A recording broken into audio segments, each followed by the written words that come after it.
You get up every day doing everything you can to make your dreams come true. And then one day, the worst thing in the world happens to you. Or it does not look like the worst thing. It looks like a wet curb. It looks like a handrail coming loose in a stairwell. It looks like a doctor closing a folder. It looks like a truck making a turn 2 seconds early. Or a clock in a kitchen ticking over from 11:58 to 11:59, while someone in the next room is trying to remember where they left their reading glasses. The worst thing in the world is sometimes very quiet. Sometimes it is so ordinary that afterward the people who loved you become angry at the furniture, at the weather, at the eggs left boiling on the stove, at the stupid little receipt in your pocket for cough drops in a line. You had plans. You had almost called your sister back. You had a coat at the cleaner. You had a person you meant to forgive once they apologized correctly. You had a book half read beside the bed, spine down, pages tented like a small house. You had a life, which is to say you had made arrangements with the future. Tonight, those arrangements have been broken in Atlanta, Georgia, where a notice was filed concerning a missing husband and father who was a long way from home. A man of skillful mind and many turns, who wandered far, but was not forgotten by the world. I have the times where the times were given. I have the survivors, the occupations, the street corners, the strange belongings, and the things nobody at the desk knew what to do with. The day has crossed over now. Good morning, and welcome to this day in deaths.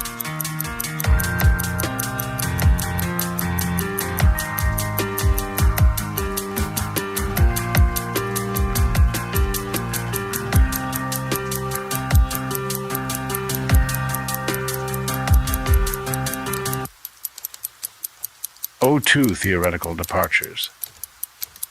The next time the house was dark, Virgil was already awake. He had not slept so much as lain still while the island rehearsed sleep around him.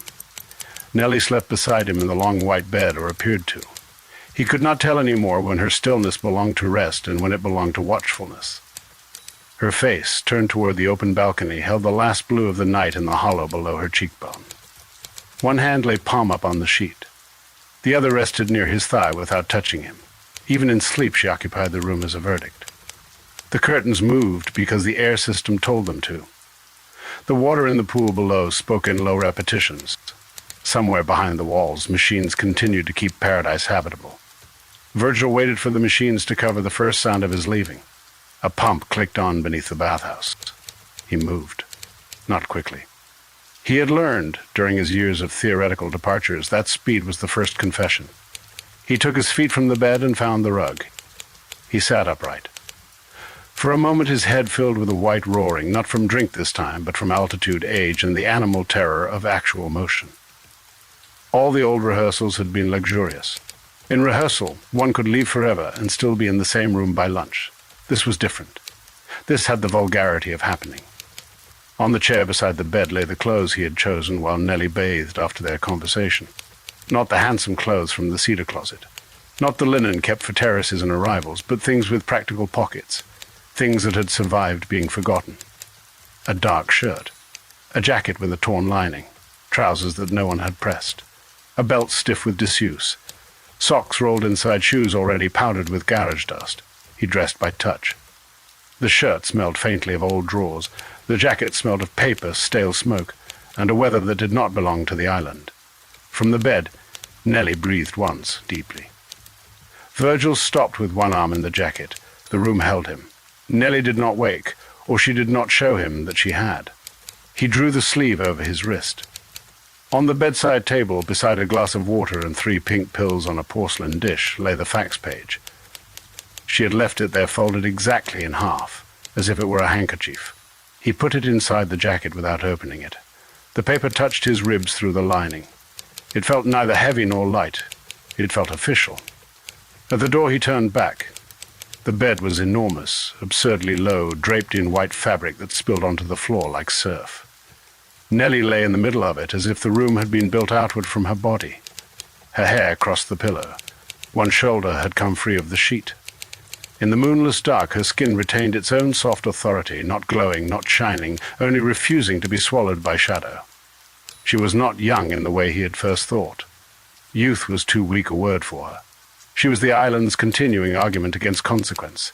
He nearly went back. Not from love only. Not from lust only. from the gravitational mercy of not having to begin. Then the fax paper shifted against his ribs when he breathed. He opened the door. The upper hall was kept lit at night by concealed strips along the base of the walls, so that anyone walking there seemed to move through milk. The first on both sides, behind one door was the room where Nellie kept gifts she had not opened. Behind another was a room of clothes she no longer wore but would not allow removed. Farther down, a small salon had been arranged for a party that had ended years earlier, or had never properly begun. Low glasses on a tray, 4 chairs facing one another. Flowers changed daily, no ashtrays since Nellie had once decided ashtrays encouraged endings. Virgil passed barefoot first, shoes in hand. At the landing he paused. Above him the false dome of the stairwell had been painted with clouds. The clouds were peach and gold and not of any climate known to Earth. A crack ran through them from the skylight to the plaster cornice. He had meant to have it repaired when it first appeared. That was perhaps 8 years ago. Perhaps 3. The island distorted neglect into style if given enough time. He descended by the servant's stair. The first fire was waiting in a silver wastebasket. That, too, he had prepared without admitting preparation. Months earlier, or years, he had noticed where the island stored its discarded beauty: tissue from delivered flowers, old ribbon, perfumed wrapping, dried eucalyptus, the paper sleeves of imported candles, napkins printed with names of vanished restaurants, invitation cards too thick to burn quickly and too embarrassing to throw away. The wastebasket stood in a service vestibule outside the lower linen room. Above it hung a smoke detector with its plastic cover yellowed from age. Someone had removed the battery. Or he had. Or the island had arranged to be vulnerable in the one place it believed no one would wound it. Virgil set his shoes on the floor. He took from his pocket a matchbook soft at the spine. On the cover was a blue hotel that had been demolished before Nellie was born. Inside were 3 matches. He struck the first, it broke. The second flared and went out in the breath from the vent. The third lit with a weak sulphur flower. He held it to the corner of a white napkin embossed with a gold shell. For a moment nothing happened. Then the gold shell blackened, curled, and accepted the flame. It would have been possible to stop. He could have pinched it out, placed the napkin in the sink, returned upstairs, invented a story about thirst or age, or the old insomnia that Nellie found touching because it made him manageable. Instead he fed the small flame with tissue. The tissue went at once, eager, almost grateful, then ribbon. Then a twist of paper smelling of roses, then the dried eucalyptus which caught with a crackle bright and medicinal. He watched until the fire was no longer a match's opinion but an event. It began beautifully. That made him ashamed. The flame climbed the inside of the basket. It tinted the white wall, doubled itself in the polished handle of a cabinet, made a little orange theatre for his hand. He had started fires before, though not always with matches. A dinner, a marriage, a friendship, a book, a daughter's childhood. Rooms he left behind had a way of becoming uninhabitable, and over the years he had confused this with proof that he mattered. This one was owed himself that. Smoke found the ceiling. Virgil put on his shoes and moved downward. The house noticed almost immediately, though not in the way houses in ordinary stories notice. There was no bell at first, no shouting, no running feet. The island resisted through small adjustments of atmosphere. A vent that had been breathing cool air began to exhale warmth. A hallway light blinked once, then steadied too brightly. The fountain in the interior court missed a beat and resumed in the wrong rhythm. Somewhere above, a dog barked and was silenced at once. The white peacocks began making their dry paper cries in the gardens, not alarm exactly, but complaint. At the laundry level, sprinklers inside the orchid room came on for no reason. Water struck leaves, glass, tile. A mist moved under the door and drifted across the hallway, so that Virgil walked through cold vapor while smoke gathered above it. Fire and water, each pretending it had arrived independently. He passed the pantry where fruit was stored in low refrigerated drawers. The door stood open. Inside, melons, pears, figs, and pale grapes sat under white light like offerings to a god who had lost interest in sweetness. On a counter lay a knife and 6 lemons cut in half. The lemons had been arranged in a circle. He did not know who had done that. In this house, even mistakes looked ritualized if no one corrected them. The first alarm sounded as he reached the lower service hall. It was not loud. It was private, almost polite, a repeated tone behind the walls, the island clearing its throat. Red lights began to pulse at the far end of the corridor. The air thickened. Virgil took a handkerchief from his pocket and held it over his mouth. It smelled of the drawer where it had waited. Then the houseman appeared. He stood beside the staff elevator, holding a ring of keys and a folded towel. He wore a dark jacket buttoned at the waist, though it was too early for service and too late for sleep. His hair was wet, combed straight back. His face had the smooth impassivity of a man who had spent many years watching people mistake possession for power. Virgil stopped. The alarm repeated behind the walls. Smoke moved over both of them like low weather. The houseman looked at him, then at the satchel in his hand, then toward the upper floors where the fire had begun to take instructions from itself. There was no surprise in his face, no accusation either. That was worse. He seemed to have been waiting not for Virgil specifically, but for this category of human failure. Virgil nearly spoke. The houseman lifted one finger to his own lips, not sharply, not servilely, as a priest might quiet a child in a chapel.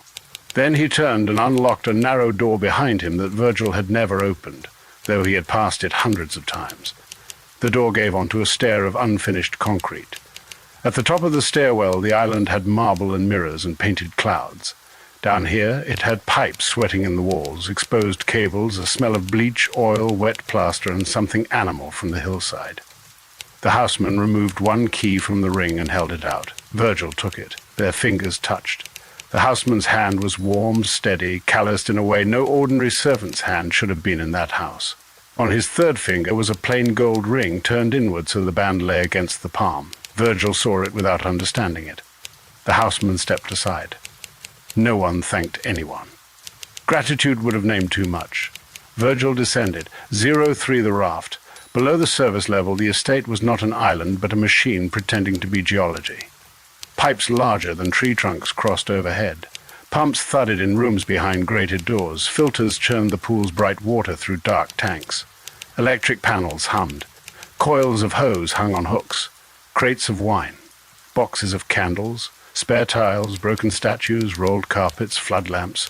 Old theatrical flats, cracked mirrors, and 2 marble hands from some incomplete figure were stored under tarps. The underworld of beauty was grey, damp, and badly labelled. The alarm above changed pitch. Now the house was no longer clearing its throat. It was calling attention to itself. Virgil moved faster. He knew the route from memory, but memory was less reliable down here. For years he had come to this level only in thought, planning departures while floating in baths, while Nellie slept beside him, while guests laughed upstairs, while rain that did not fall anywhere else tapped politely from the sprinkler nozzles. The route had grown elaborate in imagination. Linen room, service stair, mechanical corridor, garage, old car, lower gate, hill road, city. In imagination, each threshold opened because he had willed it. In fact, the second door stuck. He pulled. It held. He pulled harder. Smoke had begun to leak down the stair behind him, impossible already, too fast, as if the house was sending a piece of the upper world after him. He tried the key the houseman had given him. It entered halfway, no farther. He took it out, turned it, cursed softly, tried again. Somewhere above, glass broke. Water began falling through a shaft behind the wall, drumming on metal. The key slid in.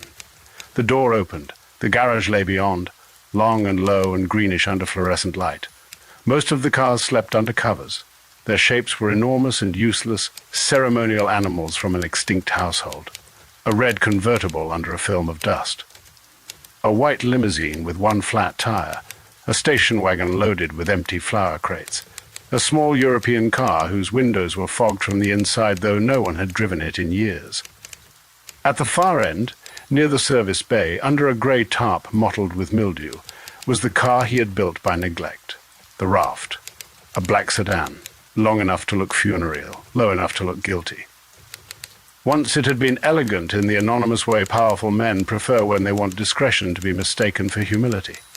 Now the chrome had gone dull. Leaves were packed below the windshield. One side mirror hung slightly loose. The rear bumper bore a scar from some old escape that had not been taken. Its tires were not new, but they held. Its hood was coated in a grey skin of dust, except where Virgil had touched it over the years and left half-moons of hand marks. He pulled the tarp back. The fabric came away reluctantly, sighing dust and the smell of damp canvas. Underneath, the windshield flashed once in the fluorescent light, like an animal opening an eye. Inside, the car had preserved his intention more faithfully than he had. Road maps in the door pocket. A Thomas guide swollen from moisture. 2 flashlights. A paper bag of quarters. Cassette tapes with labels in his handwriting. East, Desert, Georgia, don't play. Bottled water cloudy with age. A wool blanket. A navy overcoat. Sunglasses. A first aid kit. Cigarettes gone stale in their carton. A paperback atlas with the spine cracked open of the southeastern states.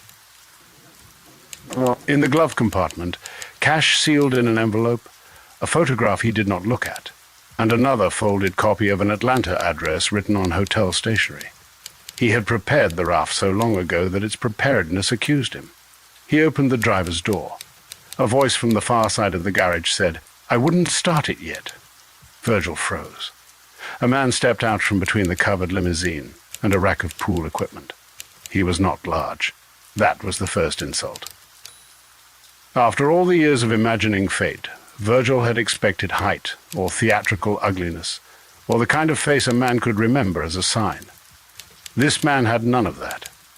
He was compact, narrow-shouldered, dark-haired, wearing a suit that looked slept in but not careless. He carried a leather folder under one arm and a paper cup of coffee in the other. His shoes were dusty. He had the expression of someone who had been waiting in the wrong place long enough to stop resenting it. Virgil looked toward the garage entrance, then back at him. "Who are you?" The man took a sip of coffee, grimaced. "Kept it anyway. Dante." Virgil almost laughed. The laugh did not come out. "No, that's the name I'm using with you." "Using?" Dante looked past him toward the service stair, where smoke had begun to enter the garage in a thin grey sheet along the ceiling. "Did you set that?" Virgil did not answer. Dante nodded as if receiving confirmation from an uncooperative witness.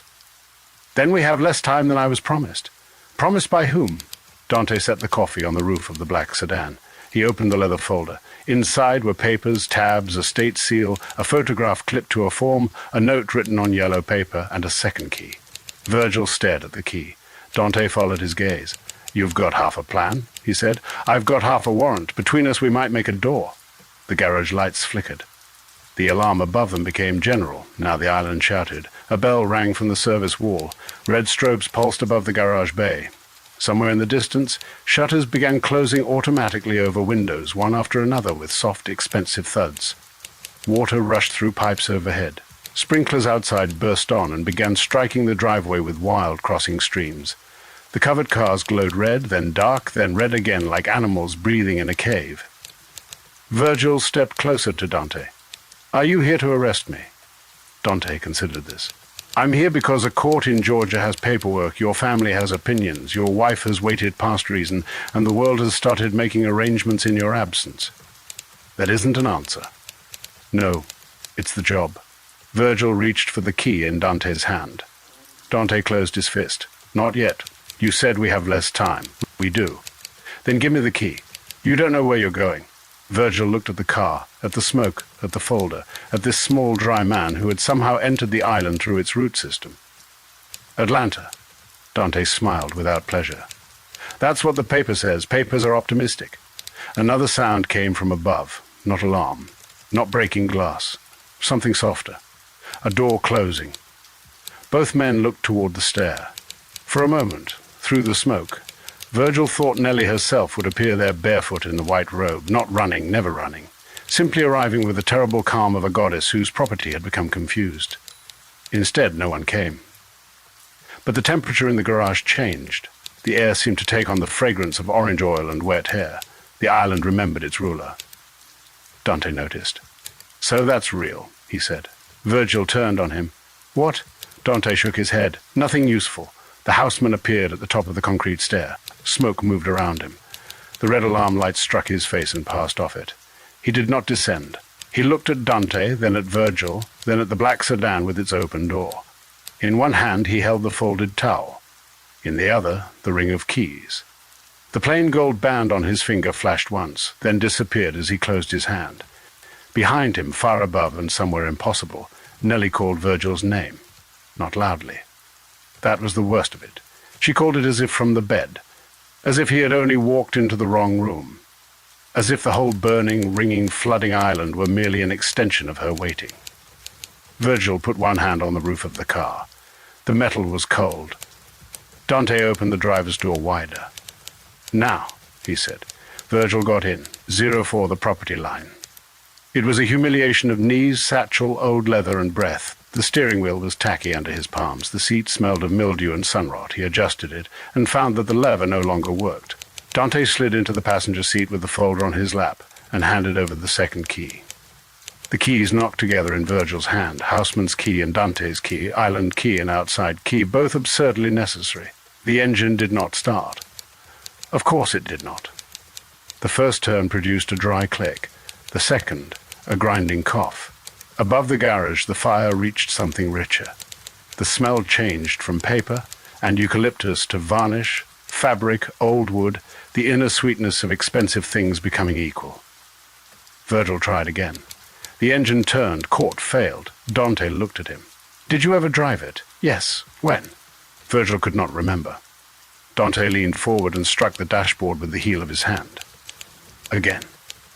Virgil turned the key. This time the engine caught, with a sound like a man dragged upright from a sickbed. It shook the whole car. The hood trembled. Something under them rattled with comic violence. A brown cloud came from the exhaust and filled the rear of the garage. Dante rolled down his window. It went halfway and stopped. "Good enough," he said. The garage bay door began to rise before Virgil touched anything.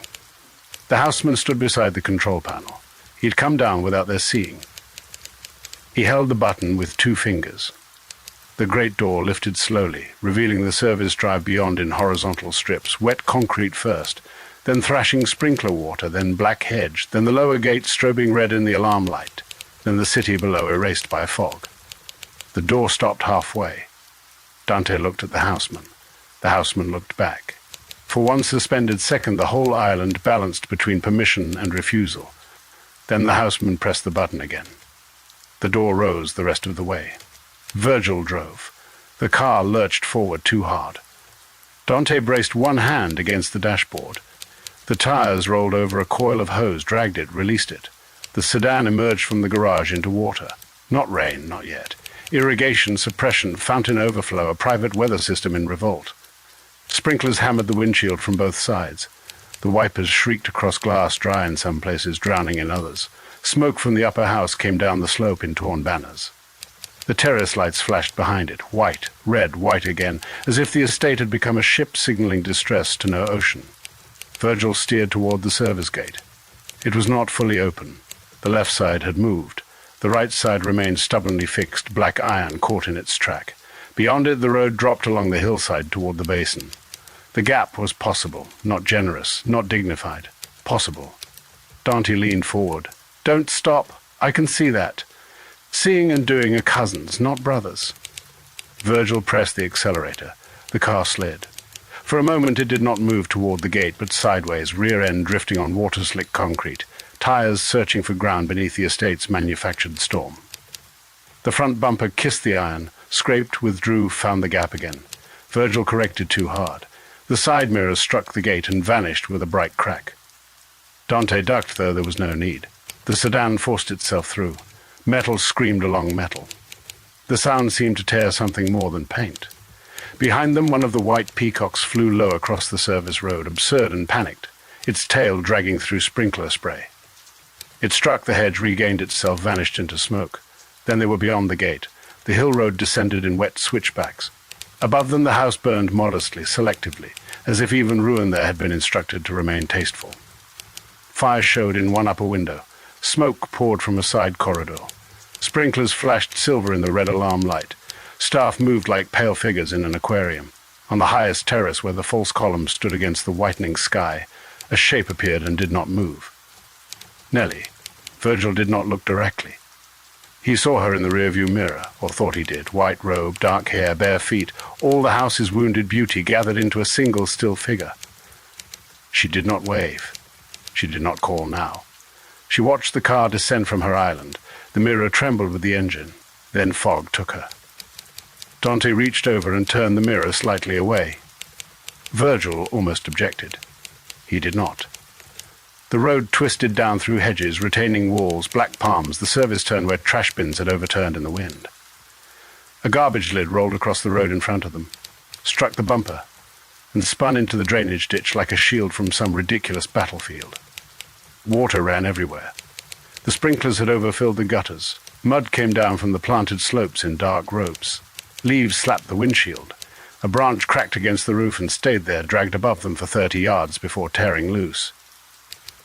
At the lower gate, the keypad sparked. The gate opened 6 inches and stopped. Dante swore softly. Virgil braked. The car shuddered. Behind them, from high on the hill, came a deeper sound. Not explosion, not exactly, but the inward collapse of something large and decorative. Perhaps a pergola. Perhaps the false colonnade. Perhaps only a section of ceiling over a room no one used. The island had begun sacrificing its own ornaments. Dante got out. Wind pushed into the car at once, raw and wet and full of smoke. Not the curated air of the terraces, not orange oil, not lilies, not the temperature-controlled breath of the bedchamber. This air smelled of wet asphalt, hot wires, eucalyptus, gasoline, city dust, and the old ocean hidden under Los Angeles. Virgil watched Dante go to the gate box.